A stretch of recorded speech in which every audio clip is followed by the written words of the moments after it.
So thank you very much for joining us today. I'm Andrew Campbell-Edie. I'm the Communications Manager at the Irish Centre for Diversity. Just some self-description before I get started.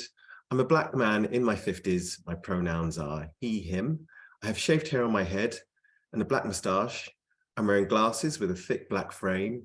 And I'm also doing my best Bond by wearing a black turtleneck jumper to try and look sophisticated. Some quick words before we get started about the Irish Centre for Diversity for anyone that's joining us for the first time.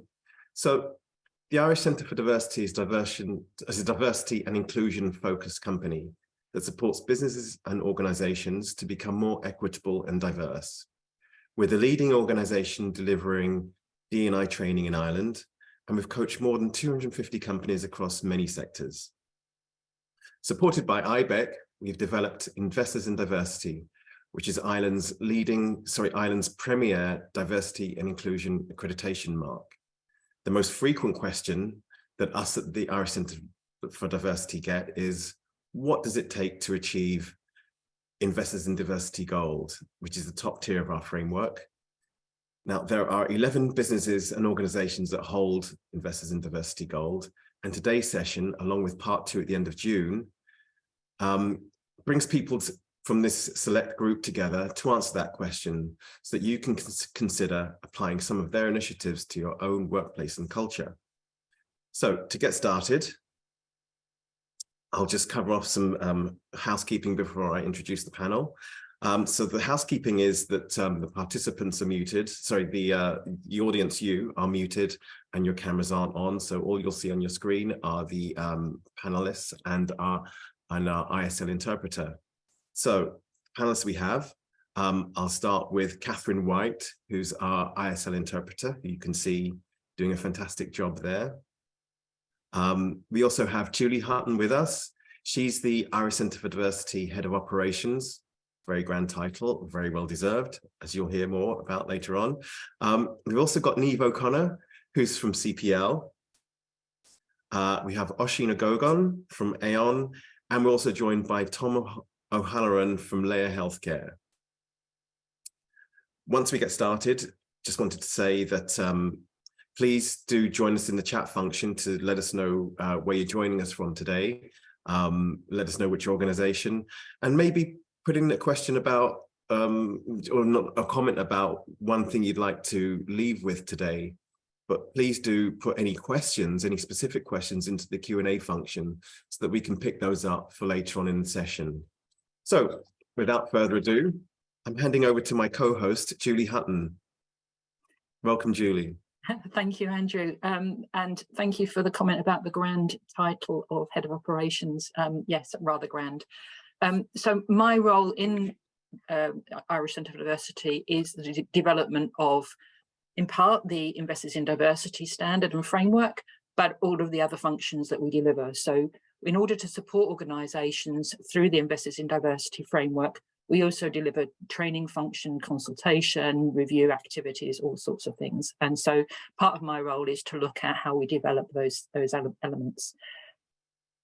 I'm a white cis woman in my late 50s. I have blonde, grey hair, and I'm currently wearing a blue stripy top, and my background is the Irish Centre for Diversity's logo. In terms of my role, the main part of my role has been the development of the Investors in Diversity framework. So I'm actually going to just take you through some of that information about the framework and how it works. And I'm going to throw some slides up. I hope somebody behind the scenes is just going to put some slides on the screen, because the framework isn't just gold, it's a journey to gold. And so we have 3 levels. So the first level is all around ensuring that there's EDI is actually embedded in policy and procedure. So ensuring that there's a strong foundation in place within an organisation. So as I say, the first element of that is EDI is embedded into policy and procedure. But also building knowledge around EDI related processes. So actually not just having them there, but actually ensuring that your staff and people within your organisation actually do understand what the content of those and are actually following those processes. And also there's a minimum requirement in terms of delivering equality, diversity and inclusion training. The focus is on leadership, a minimum requirement, but also other staff. And that's our bronze level of investors in diversity. So that's your foundation. Moving on is the silver. So it's about hearing the voice of your people, understanding their different viewpoints, ensuring that you actually gather information from the widest spectrum of people within your organisation, gathering information on their lived experiences and using their feedback to improve the organisation as a whole. And that's investors in diversity at a silver level. And you have to have achieved investors in diversity at silver and either building momentum or moving on. We'll come on to the maturity model in a moment, in order to move on to gold. And we're here to talk about gold. And gold is about demonstrating your commitment as an organisation overall. And there's the dimensions of that. The first is that the leaders of your organisation are role models. In order to achieve gold, leaders need to be leading from the front, not abdicating any sort of responsibility. There's an element of ensuring that you diversify through recruitment, so ensuring that you are looking at the demographics of your organisation and doing as much as you possibly can to address underrepresentation. And then also monitoring progress and impact, ensuring that you're actually not just happen to achieve good things, but that you're actually looking at monitoring progress and measuring impact. And also the key element of gold is actually giving clear messages to your supply chains. It moves out from the internal aspect of EDI to actually an outward facing function. And that's the Investors in Diversity Gold framework. That's quite a lot to take in, but the framework itself, the bronze, silver and gold, is measured under pillars. There's 5 pillars, and those are just going to be appearing on the screen all together. And each one has an element of contributing to the equality, diversity, inclusion journey.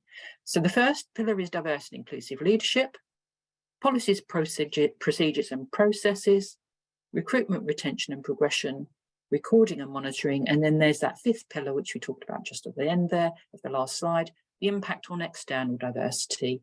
And those 5 pillars are the underpinning framework that organisations use to achieve bronze, silver and gold. Just one final slide, and that's a little bit about the maturity model that we set. So we have this levels of achievement, bronze, silver and gold. We have the framework, which is the pillars. And the organisations here on this call today will have been through this. And at each level, there's an indication of where you sit on the maturity model. And so it's everything from an area of concern where there's quite a lot really still to do, right through to moving on, which is the highest level of achievement before moving on to the next stage. And as I indicated under the silver element, an organisation needs to have achieved a building momentum or moving on in order to apply for gold. Starting out is Investors in Diversity Silver achieved, requires attention is not yet achieved. So that is the Irish Centre for Diversity's maturity model. And I'm just going to hand back to Andrew now to take us to the next step. Thank you, Julie. It just occurred to me that I hadn't mentioned to everybody that the session's being recorded. So if you were taking lots of notes then, apologies. I should have mentioned it before. The recording will be available shortly afterwards, perhaps next week, once our technical geniuses have done their work. But yes, the session's being recorded, so take as many notes as you like or wait to view the recording. I'm going to move us on now by jumping ahead to pillar 3, which was recruitment and retention, to ask Oisin O'Gogain from Aon to give us some insights about his experience around D&I and also his journey to gold, Aon's journey to gold around that pillar. So over to you, Oisin. Shall I ask my question? I'm sorry. No, you're okay. It's just that obviously I've reviewed all of the applications as the verifier for all of these. So one of the particular things, Oisin, that was noticeable, that there was a huge amount of good practice in your submission, but we particularly noted the work Aon had been doing around mentoring programs and the initiatives introduced to address inconsistent gender splits at different levels of Aon, which I know other organisations have similar issues with. Could you tell us more about how that is going and the impact it is having now? Sure. Hi, Julie. Hi, Andrew. Maybe just to briefly self-ID before I answer that question specifically. So I am Oisin. My role is Chief People Officer at Aon, and we are a global risk and consulting business. I'm based in Dublin. I'm a white cis man in my 30s. I use the pronouns he, him. I have short brown hair. I'm looking straight into my own orange glasses today, and I'm wearing a blue shirt. So it's really nice to be here today to talk about, Aon's journey to gold. And I would just maybe open up to say it has been somewhat transformational for us in being able to understand what good looks like and to measure our own progress throughout, the last number of years. So definitely encourage all of you on this call, whether you're starting out or are mid-cycle, to continue along that journey. And what really stands out to me is, and I'm probably very annoying on this, but I always talk about designing deliberately for diversity. And that is a key part of this. Our mantra here at Aon is not to count heads, but rather to make head count. And that requires a lot of us at all levels of the organization to do that.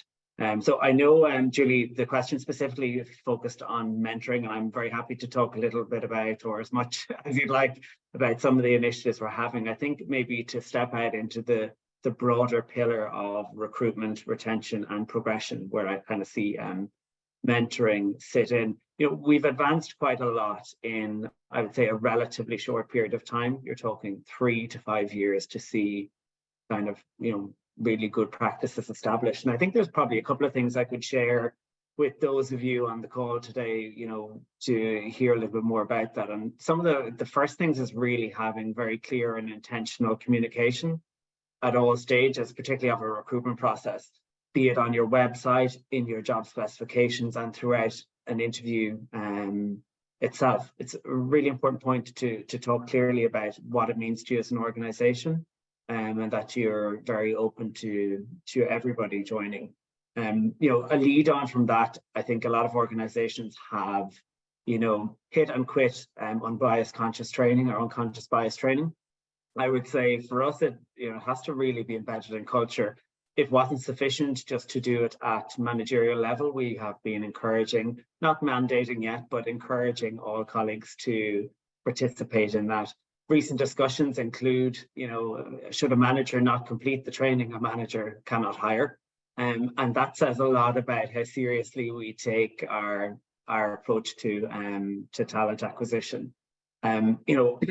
As a lead on from that, then we have also designed pretty extensive inclusive hiring practices. Those are things that involved diverse panels. We have set ourselves criteria for where we expect to see roles advertised. We set ourselves an expectation of representation in not only the panels, but also the candidate pool that we get. So that just gives a sample of kind of some of the things we do in recruitment. There are always learnings. We continue to find out new practices, and our talent acquisition team are exceptional in helping us do that through engaging with members of this group and members from other organizations to see what they're doing. If I were to then maybe pivot over to retention, what are we really doing? I would say you can't really give lip service to your commitments. You really have to demonstrate them. That sounds quite light, but we've really had to do a number of things. First of all, starting with reward, just looking at what components of pay and benefits mean the most to colleagues, or at least giving better optionality around that. So we've established a platform we call Choice, where colleagues have flexible benefits who can trade off on the things that are most relevant to them wherever they are at in their lives. And that has been a key component. I would also say pre the pandemic, we at Aon had used flexibility as a key part of our culture and our ways of work.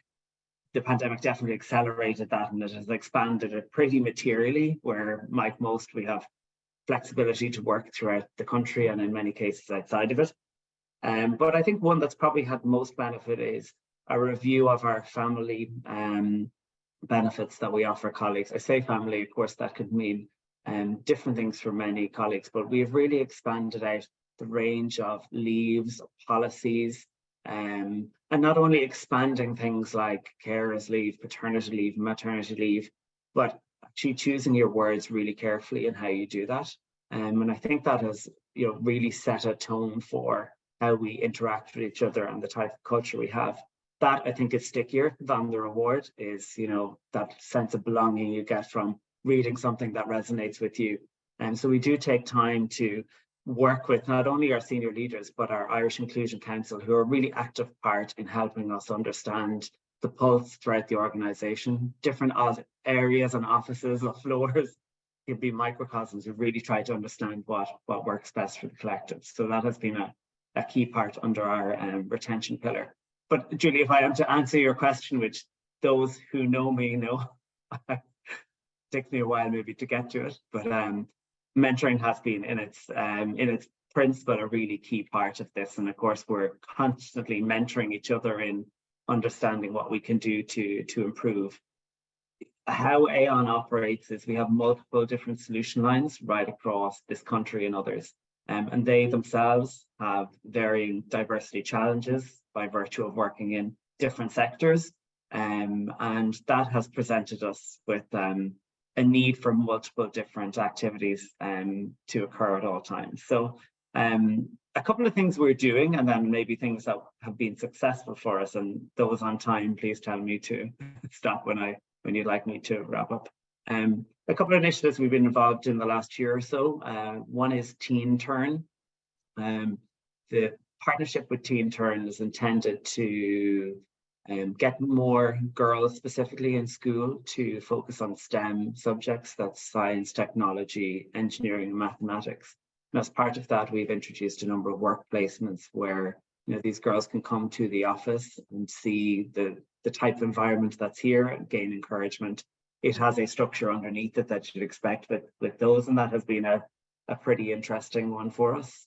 Another is we took a partnership with under a program called Reboot with Digital Skills Net, and the idea of that was a returnship to work, again introducing a different type of candidate to us.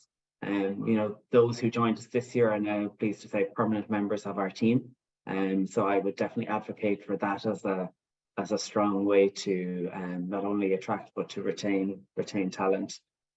I would also say that we've also been kind of long-standing champions here at Aon of, those maybe from socioeconomically disadvantaged areas. One partnership that is close to my heart because I'm a graduate of it is DCU and have an access program. And we have for a number of years partnered with DCU to give meaningful roles and placements to a number of students every year. As you would expect, those students transition into employees over time, and some returning to college and some coming to work. On top of that, I would say some of the more foundational things that we have worked on over the years include apprenticeships, specifically in the insurance sector, where we encourage school leavers and again looked for different levels of diversity from that programme. And most recently, we have partnered with the Irish Management Institute to create a program which we call Accelerate, where we have identified 20 high potential female leaders who we have set ourselves the ambition to expand their remits, expand their roles, their influence, and to see progression and growth from that group to narrow that gap in gender, particularly at a senior level of the organisation where we're most challenged. So quite a lot happening simultaneous. That is again by virtue of it being a matrix organisation in different sectors and different needs. hopefully some of that resonates with you on this call. You know, and this is all about partnership and friendship here. So if we can, at Aon, can help anybody in understanding how we set up these programs, how we use them, we're quite selfless. You're very happy to have the content, the material, and it's created for a common purpose. But we'd certainly, you know, be open to that. So Julie, Andrew, hopefully that has been helpful, and happy to take questions the end of the session, I think, is where that's planned. Thanks, Oisin. I think the key phrase there would suggest to be talent pipeline. From that seems to be the key element of underpinning everything that you've just described there, from outside of the organisation from a young age through, but also those in the organisation. Would that be a fair? Exactly. Yeah, I think someone once told me that my job should really be centred around keeping the lights on, i.e. running a really well-organised HR team or company, but most importantly, being a magnet for talent. And that includes those who are not working for you already and those who currently are. So I think you must give equal importance to that pipeline for sure. Thank you. We couldn't really cover the pillar 3, the recruitment and retention, without asking for some input from Niamh O'Connor at CPL. So Niamh, wondered if there's anything that you'd like to add to that, because Oisin also mentioned mentoring, which I know is an area that you're quite strong on personally. Yeah, and on a personal level, it's just that we would have recently partnered with Innovate Communities, which is about helping people from disadvantaged backgrounds, such as coming through the Access programme, to give people networks they may not have had access to through their own personal upbringing. So that's something that I'm personally committed to myself. But on the recruitment piece, I think it's an ever-evolving area to look at, and we ourselves within CPL haven't got the code cracked just yet. Like, we are forever looking at research tools, techniques and resources and training that we can be using in order to ensure that we're I suppose attracting a diverse range of candidates for ourselves, but also for our clients. But there's a big piece around the recruitment processes that's going to be, I think, kind of the next phase for us. Like, speaking to various candidates with various different, let's say, for example, accessibility needs. Like, we need to do more in that space, and we need to be partnering with the likes of As I Am. We ourselves are partnering with the NCBI and actually have a work placement with us at the moment. Mina's here beside me. And we're learning from those organisations on what we need to do to be more inclusive for minority groups. But in terms of things that we're doing, we've done, like what you've said, Oisin, with the putting it into your job adverts, advertising it in specific places like the open doors, and in other areas, such as, like, we'll go on LinkedIn and we'll go to various pages and post links to we're hiring, and to trying to attract things there. So they're just like really, really simple things that we do, but they do have an impact, and they do help your presence in attracting a more diverse pool of candidates, I feel. I'm going to let the timing slip a little bit because I know that we need to move on, but I just wanted to ask Tom. Tom, you're from Laya Healthcare, which is a huge organization with many, many people. And I wondered if you had anything to add on pillar 3, retention and recruitment. Yeah. Thanks, Andrew. So yeah, I suppose, again, just on something very recent, I suppose, is that we do have a partnership with UCC Disability Support Services, and we've been involved in their employability programs over the last number of years. And I've just completed a workshop there yesterday on disclosure and around, I suppose, the opportunities for disclosure throughout the application and the recruitment process. For students, there was a really interesting survey done on students, and that they found it really, really difficult to approach the subject of disclosure during the interview stages and the various levels as they went in to different organizations. So what we are hoping to do is maybe try and enhance and make that more visible, and have different touch points where there is opportunities for those types of conversations. And again, over time, that would happen organically, but maybe including additional pieces on the the interview itself, or even at the website, whereby anybody who is looking to at the career section of our website, that they would be encouraged by the fact that we do have opportunities for you to disclose if you have a disability, and there are supports in place. So it's a very, very interesting space at the moment. But going back to what Niamh said as well, there's lots happening in this area, and it's great to see there's so much enthusiasm around being more open to these types of conversations. So lots happening there. Great. I'm sure we'll hear a lot more about it in the Q&A section when we get there. So as I mentioned, we do have to move on. So I'm going to switch back to Julie to introduce our next speaker, who is Niamh. We'll hear more from Niamh. Julie, over to you. Thanks, Andrew. Niamh, welcome to the webinar. We've already said that, but obviously you referenced there in your response to the previous question around your role in recruitment, and we've chosen pillar 2 for you actually, because we was particularly clear in your application that a lot of work's gone into developing an effective framework of policy and process. You touched on the need to review some elements of that in your comments there, but you've embedded that through induction and training. What can you tell us about your experiences of the approach you've done and how that supported the wider D&I? Because it's a sort of foundation underpinning elements in it. Oh, perfect. And there's so much to go through within pillar 2. So I'll do my best to try and do it as briefly as I possibly can. But for just the purposes of anyone listening or watching, my name is Niamh O'Connor. I'm head of culture and engagement at CPL, and my pronouns are she and her. I'm a white Irish woman. I've long, dark brown hair, originally from Limerick, and I'm in my early 30s, and I'm wearing a bright pink jumper today. And I do have a virtual background on, and it is our Be Proud at CPL logo, and it is a multicolored fingerprint, and it is, as I mentioned, our DEI brand.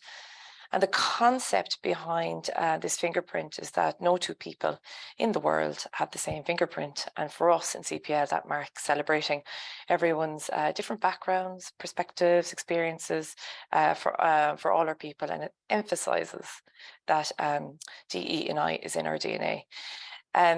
So, and just a couple of points about CPL before I go into it. So for those of you who don't know us, I know you already will have heard that we're in recruitment and we're a talent solutions provider. Essentially, we source, find and deploy people through recruitment, and that could be perm, temp or contract type recruitment, but we also employ and deploy people through a range of recruitment services. And we do this through, in most industries, across 13 countries. And we've about 1,200 employees in Ireland. In the interest of time, I won't give you, I'll share some other stats at the end if we have time for CPL, but to come back to your question, Julie, as we know within pillar 2, and you touched on it there earlier, it's all about the policies, practices and processes. And in the application stage itself, we were required to demonstrate the systems or the documentation that we have in place and how we go about doing the embedding it within CPL. And I'm going to go back before I come forward, but before we embarked on our investors in diversity journey, we would have had like basic examples of this. Like, let's take our values, for example, and we would have had a core value of respect. And that's all about being respectful of people, their backgrounds, and seeking to understand people's differences. And I suppose to convert that into action, and it's all about doing, your awareness days, like celebrating Pride, International Men's Day, International Women's Day, International Day for people, persons with disabilities. We would have had panel discussions, and we would have had some training. But I suppose going and embarking on the goal journey to really build a robust DE and I framework, we had to get a little bit more serious about this, and it was about using the goal framework to apply a D&I lens across everything in terms of our people processes. And I'll bring you through some tangible examples now, but for any of the viewers or anyone listening, I wish it happened as a chronological order as I'm about to describe or as I might convey, but it didn't, because as you go through the goal process, you will learn so much, both from the process and from your people. So I mentioned there just earlier about our DE&I brand, and to bring you back a little bit further, back in 2017, our Be Proud brand was all about the LGBTQ plus community. And then I suppose what we realized over time is that being proud is not just about being proud about your sexuality, or even just to do it any of the 9 grounds. It's to do it everything. So we decided to reinvent and relaunch our Be Proud brand. And that was a key milestone for bringing people along the journey with us. Moving on from that, okay, I'm going to have to go up to our vision before I can go into the processes. But we wanted to demonstrate our commitment to sustainability and ESG. So we actually put sustainable within our actual vision. And in order to keep ourselves publicly accountable, we would produce our annual sustainability report. And we have 5 SDGs that support that, 4 of which have a link to DE&I. But to go into the processes specifically, you have to look at it in terms of the employee life cycle and all of those various touch points. So we spoke about recruitment there previously, and I had given you some examples, as did Oisin, around different things that you can do. So we move past recruitment and maybe on to onboarding. And again, I think Tom mentioned it around disclosure. We have and launched a very comprehensive disability disclosure and reasonable accommodation guide earlier this year, which has been a great success. But now we're applying a neurodiversity lens to that, and we're actually finding ourselves to reevaluating how we're actually doing that in itself again. But at onboarding, it's very clear that if anyone wants to come forward, that's there. And as well as that, we have a huge amount of training available to people, some of which is mandatory, some of which is optional. And then bring it into induction. So people are still coming through the journey. At induction, the first thing we'll do is our Be Proud icebreaker. So it's about asking people their Be Proud statement, about getting to know people, the person as the professional, and really encouraging people from day one. Well, bring your whole selves to work, and what exactly are you proud to do so? And then within induction, we use that to, from the outset, talk about our DEI strategy, our DEI initiatives, our Be Proud cafes. We talk about our employee network groups, such as our LGBTQ+, our neurodiversity group, our D&I committee, our wellbeing working group, and so much more. So people are told from the very, very outset how they can get involved in our DE&I journey. And then probation, people are settling down. So how do we keep the momentum going there? It's that when our managers are sitting with our people to talk through how they're getting on, we actually have it as an agenda item to have D&I as, so are you finding CPL to be an inclusive workplace? Is there anything that we can do to make it more inclusive? It's just asking the questions, but giving a prompt to do so. And we have a great system called Frankly that we're able to create those templates on. And then performance management. So again, we're embedding it everywhere we can. We have a group-wide performance management objective that everyone has to do, and it was effective this year. So it is play your part in making CPL a more inclusive, equitable workplace for all. And to do that, we give people ideas, attend cafes, attend various DEI trainings, use your volunteering time off to help various minority groups and things like that. And then within our promotion process, we have a competency, and it's about collaborating and contributing to our overall success. And we specifically call out within that competency the importance of working and embracing and respecting others' differences and the value and innovation it can bring. So if you want to be promoted in CPL, you're going to have to work on this competency. So that's the processes piece, and I am conscious of time, but I think if you look at the policies piece, like we will bring in new policies based for 2 reasons: 1, legislation, or 2, our people. And what we found is when you're bringing in new policies, the framework actually helped us with this, because we weren't doing DEI impact assessments on a policy before they were being implemented. But all of a sudden, the gold framework asks you, do you do this?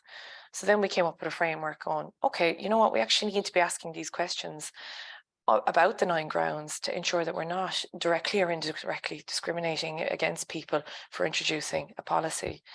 And then what we found is we've begun to soft launch all our policies, or soft test them with our various employee network groups. So that could be for hybrid working, for example. We were testing them always. Well, how could this be perceived? Likewise, we brought in a balance time policy.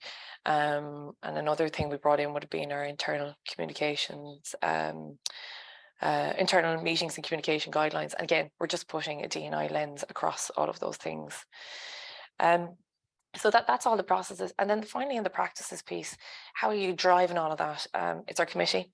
And last time I think I was on, we had 30 odd people. Now we have 46. So everyone's coming on the journey with us. And aside from that, we have our Be Proud cafes. I think I spoke about them on the last webinar, but they're a really simple and effective way for people to get involved in discussions that we come up with topics on. And again, it's in our accountable at board level. It's in our CEO updates. It's in our quarterly D&I newsletter. It's in our CPL news. It's absolutely everywhere. So again, it comes back to being in our DNA. So hopefully that kind of gives a sense of the processes, the policies, and the practices that we've tried to focus on within Pillar 2. Thank you. That's, I mean, you can see, everybody that's listened to that, everybody can see why CPL has goals and why we selected that particular pillar for them to discuss. So thank you so much, Niamh, for that. Andrew. I was going to say, actually, I would bring the other speakers in, but Oisin, I know that you spoke about your very robust policies at Aon when you were taking us through your pillar, and Tom, we will get to you, but I do need to move on. So thank you very much for that. And it's good to hear about the journey to Investors in Diversity Gold isn't anything to be afraid of. It's that the framework is there to guide you and help you rather than being a barrier in front of you. So thank you very much for getting that point across, Niamh. And also it's great to see, to hear about the policies and procedures not necessarily needing to cost a huge amount in terms of investment. You know, very simple things like the global cafes, your D&I cafes. So very, very simple measures that can help towards on the journey to gold. Moving on then, Julie, we need to introduce Tom and introduce which pillar he's going to tell us about. Yeah, thank you, Andrew. That's great. Hi, Tom. Thank you so much for joining us. We've selected Pillar 4 for you for recording and monitoring because it was you've mentioned actually about disclosure in your previous input. So I don't think people would be too surprised why we've selected that for you. But in your application was a lot of information about how you gather, more importantly, use the demographic data to understand the perception of your people in terms of culture and team engagement, and how this relates to business performance. Because let's be clear, yes, it's good morally to do ED&I, it's a good thing to do, but actually organisations still need to be in business. So obviously the business performance element is important too. It's recognised that gathering this type of information can be challenging. Can you share a little bit about how you approach this? You've touched on this, I know, already with the disclosure piece, and got your people on board with it. Yeah, absolutely, Julie. Thanks very much, and thanks to everyone for contributions so far. It's really great to hear the different journeys that different organisations are on, and I appreciate that people that are on this call today as well are at different stages of their journey. So it'll be really important to try and take different elements from these conversations. But just to introduce myself, I'm a white male in my early 40s. My pronouns are he, him. I'm wearing glasses, short brown hair, a light beard. I have a blue and white shirt and a maroon coloured jumper. And so that's me. Just in terms of my own role, if you don't mind first, Julie, and I will come back to this piece, but my role is in culture and diversity inclusion specialist here at Laya Healthcare. I'm responsible, I suppose, for implementing our ED&I strategy through a structured process. So we have a steering group, which I chair. I manage internal communications from a D&I perspective with a significant focus, I suppose, on education and awareness. I coordinate various learning and development initiatives, analyze survey results, as I'll speak about in a moment as well, and research, I suppose, and explore new opportunities in this space, because there's always room for more when it comes to D&I. So in terms of Laya Healthcare, we are Ireland's second largest health insurance provider as well, and wellbeing provider. We just, in terms of our own structures, I suppose, in D&I, we've always had a significant emphasis on engagement and culture, and we do this through our annual team surveys, I suppose, every year. And we're very lucky as well that we do have a strong commitment. We spoke about leadership earlier, but we've always had strong commitment from our leadership team in this space. And D&I suppose, does align with our values. And I know we spoke about values already. So with our values of being grounded, fair, caring, and innovative, it's been really beneficial for us on our journey. And again, agendas, I think, was mentioned there as well. So having D&I as a standing item on agendas across the organization is something that we do and implement from board level, executive, senior management, right through the organization. We have conversations on D&I at all levels. So again, just for those as well who are on the different stages of the journey, it goes without saying, I suppose, that it does require investment. So, financial, but also personal investment. And it's really important to, I suppose, at the outset, to build a really good team around you, is my advice. So for anyone, I suppose, again, starting out, it's important to identify, first of all, the areas that support D&I already across the business. And for us, what that was about was looking at our overall, as a health insurance and wellbeing provider, we did have a really strong emphasis, and we could identify a lot in the wellbeing space in terms of financial wellbeing, physical wellbeing, mental wellbeing, and then looking at the other areas of the business in terms of learning and development, everything from marketing to IT, and just to start joining those dots, and eventually looking at, okay, what does this look like? And a big thing for us was to kind of package that and bring it all together. I suppose that's where my role really comes into it. So just to get back to the question, I suppose, Julie, as well, in around the culture and the culture audits, I suppose, that we do. So we do partner with the Great Places to Work, and we benchmark ourselves, I suppose, against the best in class, really, in the best companies benchmark with the Great Place to Work, but also in the Willis Towers Watson survey against the global high performing norms. We have been also recognized as the best workplace for women through the Great Places to Work. So what we do with these results, okay, it's all well and good to do these surveys, but it's what we do with the output and the results of these surveys. So what we do is we've created a culture teams right across the organization. So each department has representatives who form a culture team. And at the beginning of each year, once we receive those survey results, the culture teams will put together an action plan for their area based on the results, which are broken down to each specific department. And we will identify then areas where, areas that are working well. Okay, how can we keep going and continue on the good work that's being done, but also are there areas for improvement? And some of the categories, just to highlight, I suppose, we can look at the likes of engagement, health and wellness, leadership, managing people, teamwork, etc. So what that really does, I suppose, is that it gives us the opportunity then to have that really important touch point with those teams on a monthly basis, and work on the different areas. And again, it varies in each department, but we can also look at correlations across departments and see, okay, what's working well in one area and not in another, and how can we replicate that?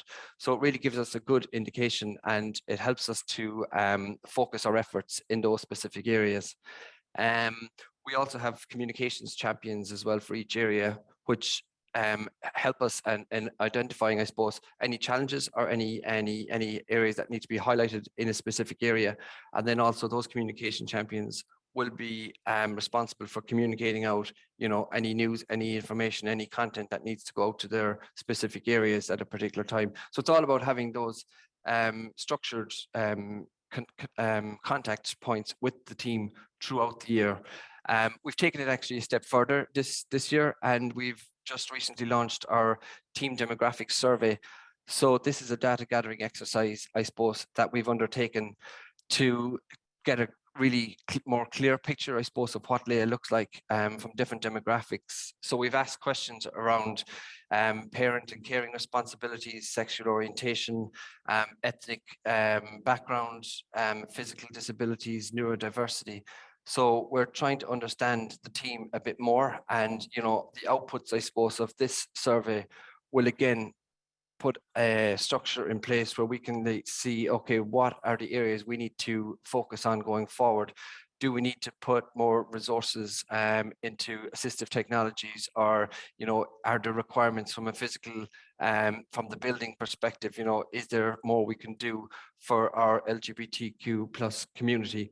So these are the kind of things that we're looking at now going forward. And this has all come on the back of our gold accreditation, whereby we've been given the, I suppose, the direction from the Irish Centre for Diversity at each stage of our journey. So after each, the bronze, the silver, and the gold. Like the gold, and again, just something I wanted to highlight, I suppose, here, that the gold is not the destination, I suppose. It's just the gold really provides more opportunities to expand and, you know, learn from and get more solid direction from your goal assessment. You'll be given a report from the Irish Centre for Diversity, which will, you know, give you areas that you might have been, you know, as Julie mentioned at the beginning, the different stages that you can be at submission time. So the maturity model, you mean? The maturity model, Julie, yeah. So the gold really gave us more, you know, direction out of that report, say, okay, these are the areas now we can work on for the next 2 years. So it's really, really relevant. So yeah, those are the main points in terms of the demographics and understanding the team and the communicating, and the culture piece is hugely significant for us. But if I can just touch as well on some of the, I suppose, some of the initiatives that we've done in terms of the journey that we've been on. Okay, we've created a number of different areas on our website where we highlight our D&I activities. So we've created a D&I policy. We've D&I related benefits. We also have our gender pay gap report highlighted on our website, on a specific landing page on our website as well. But we've also, along this journey, I suppose, we've had really good touch points with the Irish Centre for Diversity and inclusive leadership training. So I mentioned at the outset where inclusive leadership is really important. But I think at one of the early stages in our journey, we did participate in inclusive leadership training. We've also done inclusive recruitment training. And just this year, we've rolled out to the wider Laya team 8 sessions altogether, I think, on ED&I awareness sessions, including unconscious bias, so that the whole team is coming along on the journey with us. So there's been one of my roles as well, I suppose, in going forward, is to meet all of the new induction groups, which we have here at Laya Healthcare, and individual joiners, to provide an introduction and a background to ED&I at Laya, so that from the outset, if you don't see it on our website or through the recruitment and career section on our website, that you do get a full background and a full understanding of what we do internally. We have a D&I council group as well, which meet on a monthly basis, I suppose, and that's a really good touch point for us as well. Our council are responsible, I suppose, for like a sounding board, I suppose, really for what we do internally, everything that we do, from policies to education and awareness to our calendar of events. And I know that was mentioned previously as well. I think lots of organizations would celebrate and create awareness around different activities and initiatives throughout the year. So it's really really active, I suppose, really at the moment. And just on your point, Julie, I suppose the data gathering can be challenging for sure.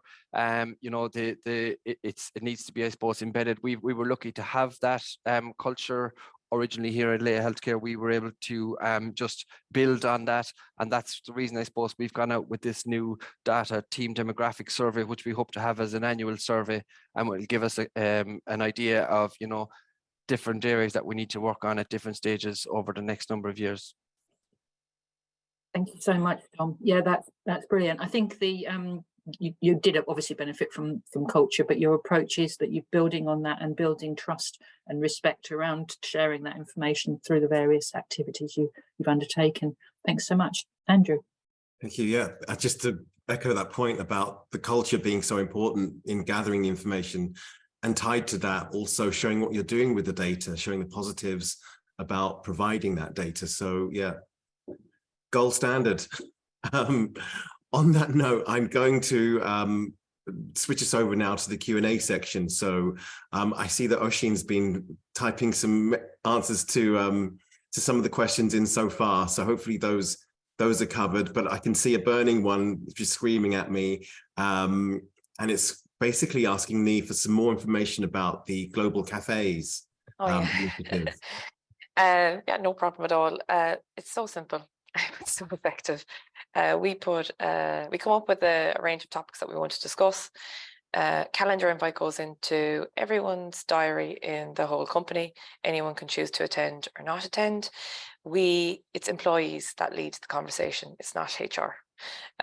So for example, only last week, actually, one of our colleagues, Karen Thornton, ran a really good cafe on the topic of dementia to help support working carers. Or we've done men's health, we've done menopause, we've done LGBTQ+, and all it is people come in, it's like an online meeting like this, and people have a chat and discuss the topic at hand.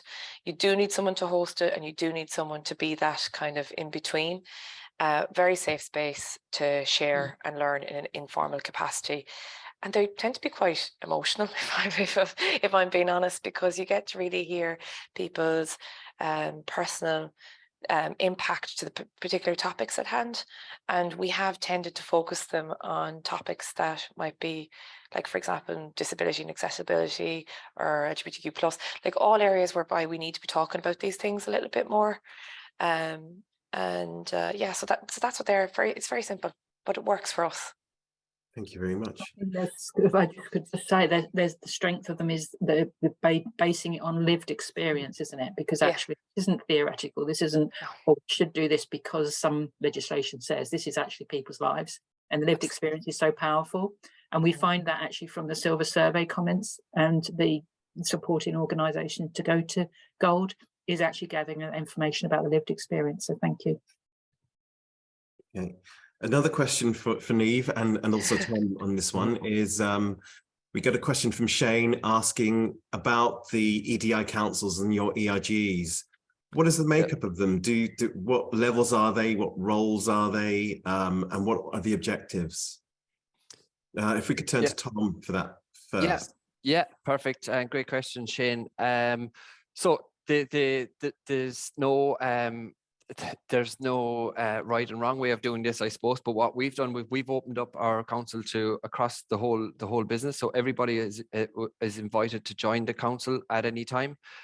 We do have representatives from all levels. So we have director level, we have senior management, right the way through the business. We have representation, and you will find, I suppose, that people join the council for different reasons. Okay, they might be passionate about one particular area of D&I, but over time they kind of get involved in the different initiatives that other council members are.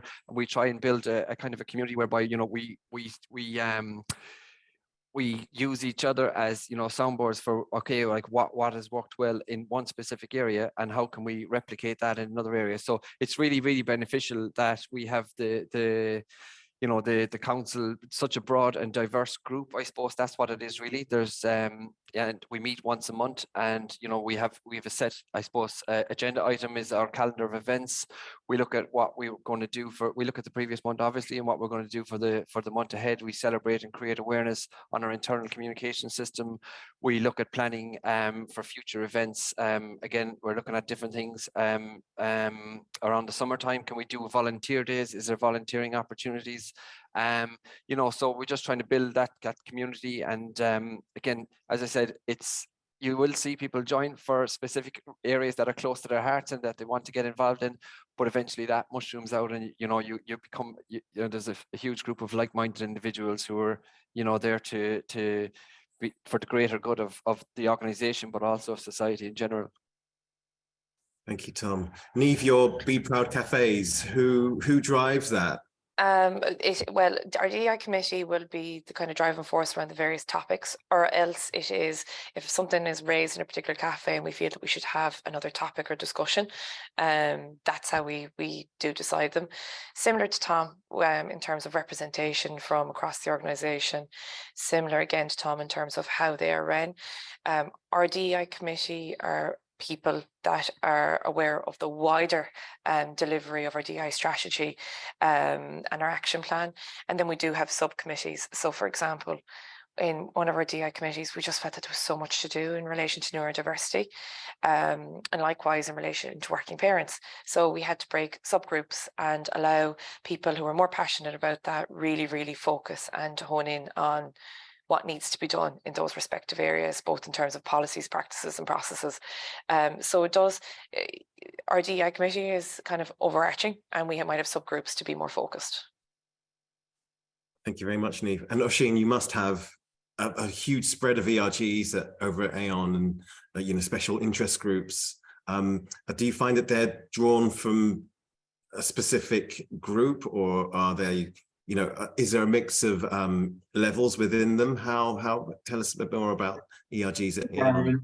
A lot of commonality, unsurprisingly, across all of the structures here. But I would say, for those of you on the call who may be from a larger, more matrix organization, we certainly look to align our global agenda with our regional, as in European agenda, with our then country agenda. So that is quite important to make sure we're all moving in in the same direction around the same time. That's a key component.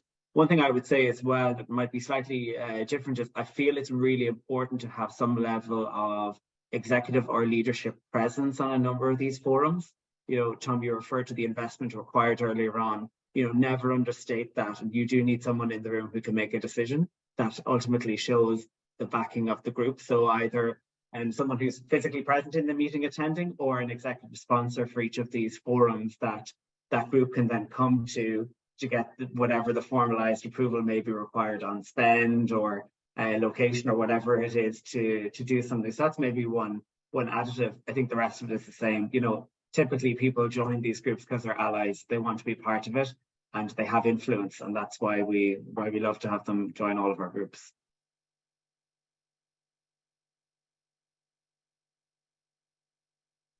Moving on then, hopefully I'm unmuted now. I knew you had more to add on that. Oisin, if I could also turn to a question that you've answered kind of offline by text, and it was a question from Georgina. She was asking, she was looking at inclusive recruitment and where you advertise in non-traditional ways or non-traditional channels. Yeah. And I know you've answered that by typing an answer, but could you share that with the room maybe, and maybe expand on it? Yeah, perfect. I think, Georgina, thanks for the question. It's one of the practical examples of how do you do things differently. And so outside of the traditional sites that we all know and use, I think it's really about more targeted hiring.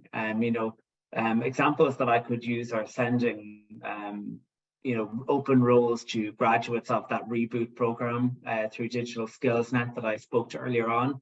Also opening up opportunities to graduates of the DCU Access program. These are just specific to our organization that I'm sharing. But also I think a key part of this, and certainly a big learning for me this year, was around partnership. So Aon sponsored the disability category in the awards this year, and it was probably one of the best and greatest learnings I'll have in a long time, because it connected us with the Mr. Price Bargain Goods team, who have an incredible partnership with Rehab, where they staff up their stores by providing opportunities to individuals who may have struggled in the past of access to the workplace. So I would say it's really about thoughtful talent acquisition, and it being quite targeted, understanding what your organization will have the capability to support, and finding someone who can help you do that in a meaningful way. I think having all of the niceties that we talked about earlier around nice policies, nice ways of engaging colleagues, nice words and language around how we talk and work, they are a complement to it. But I think, a true partnership and very deliberate talent acquisition strategy is key to that. Thank you for that answer. And thank you for the mention of the National Inclusion and Diversity Awards and the work that you're doing. Andrew. One more question that it's a bit of a mic drop question, and I should really be ending with it, but my timing's a bit out, so I'm going to just put it through now. And the question from an anonymous attendee is, for an organization starting out on their D&I journey, the idea of going for gold accreditation may seem a little overwhelming. What's the best piece of advice the panel can give on starting out, and how long the process takes? And does it depend on the number of people in the D&I team?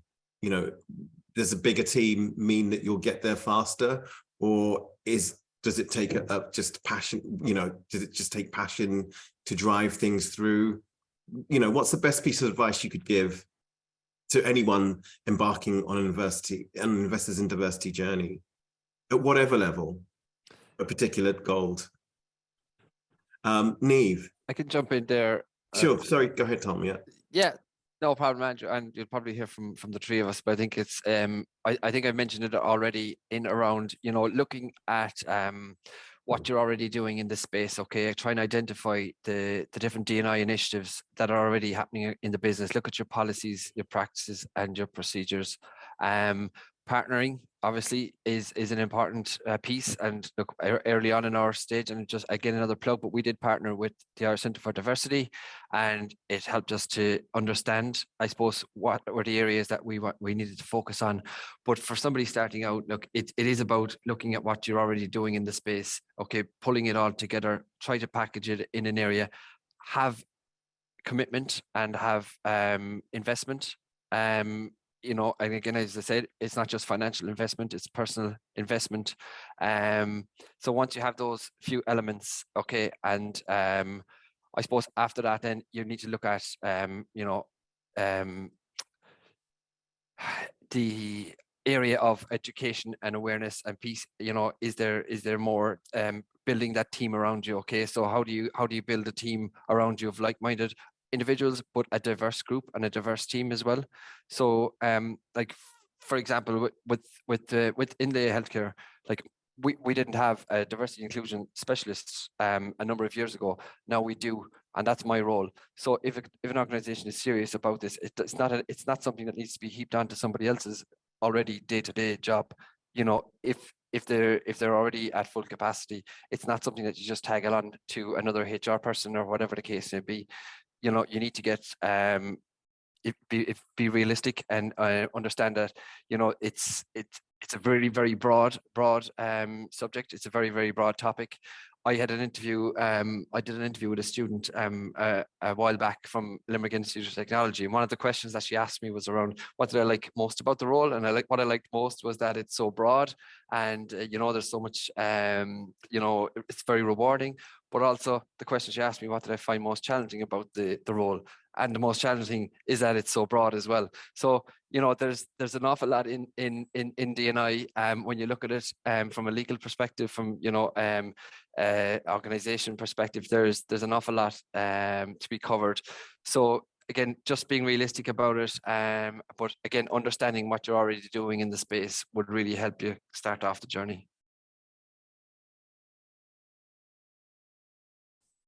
Thank you, Tom. Niamh, you're very invested in the Investors in Diversity journey I am. and CPL. So probably too what much. would I feel like an extension of the Irish Centre for Diversity team at this stage, because I'm such a big advocate of it.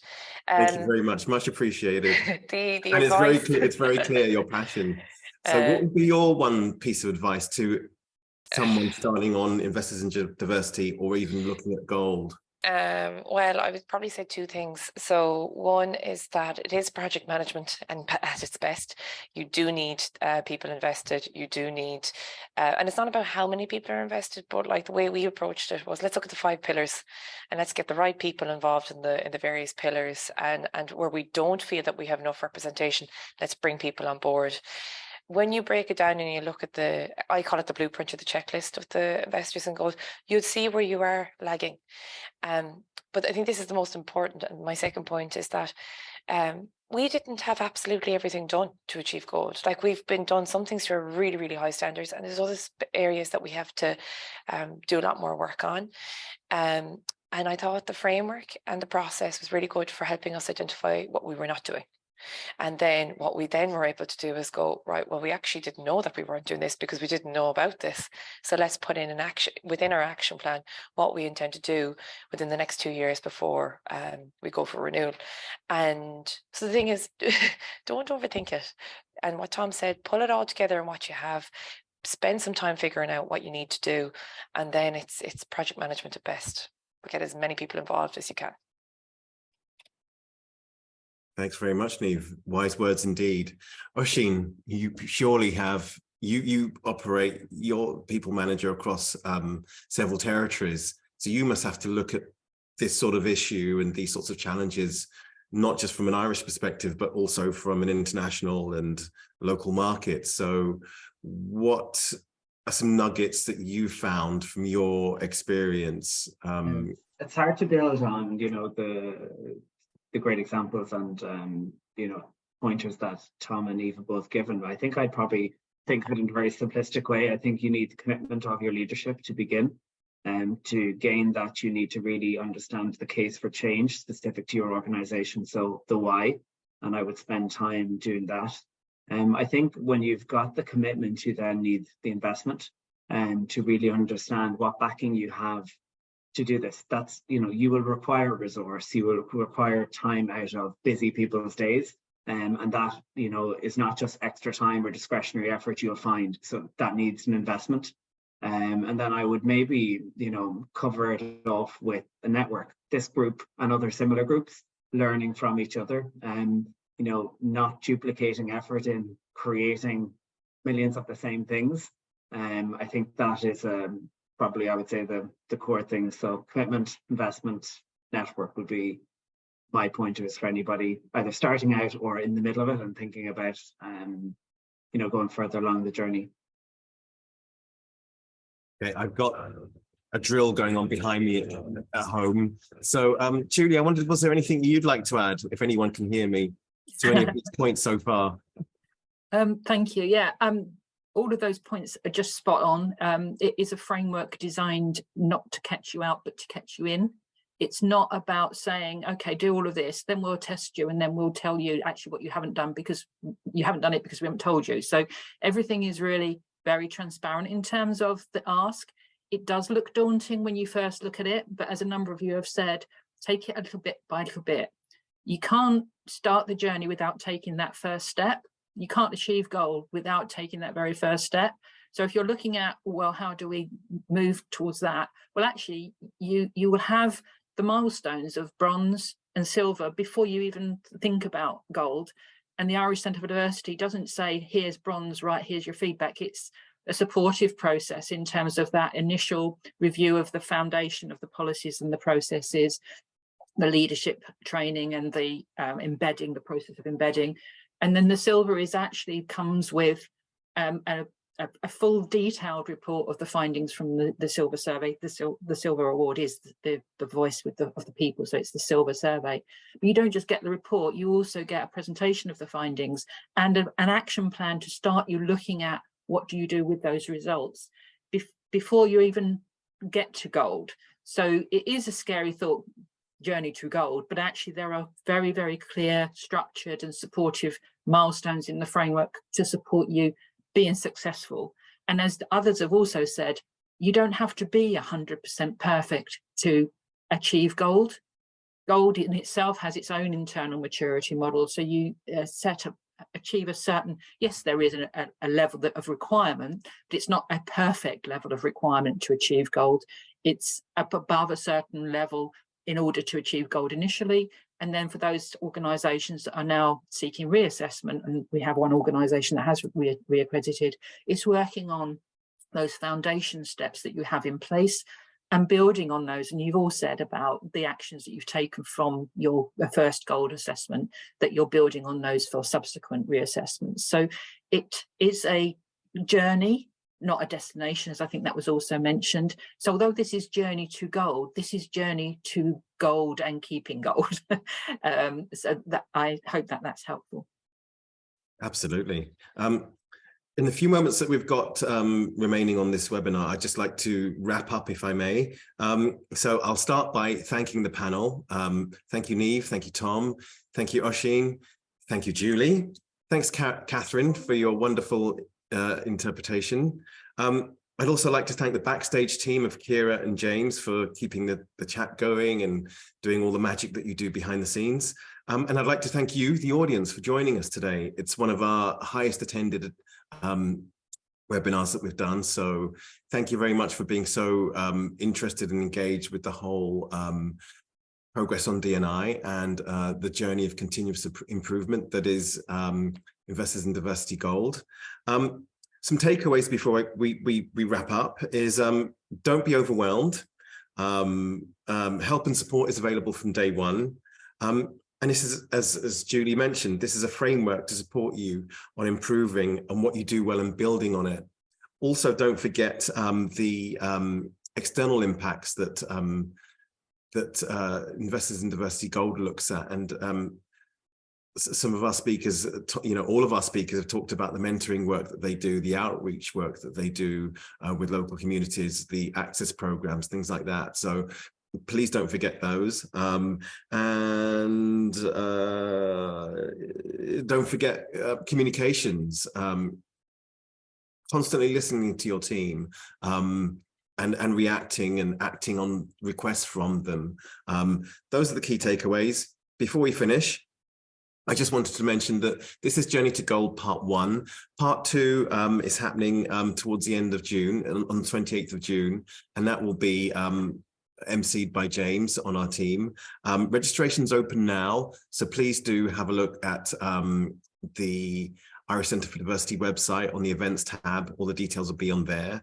That's also where you'll find the recording for this session in a few days' time, so please do check in on that. And in the meantime, please do interact with us on our socials, our social media profiles. And that's it. Thank you very much. Thank you for your time.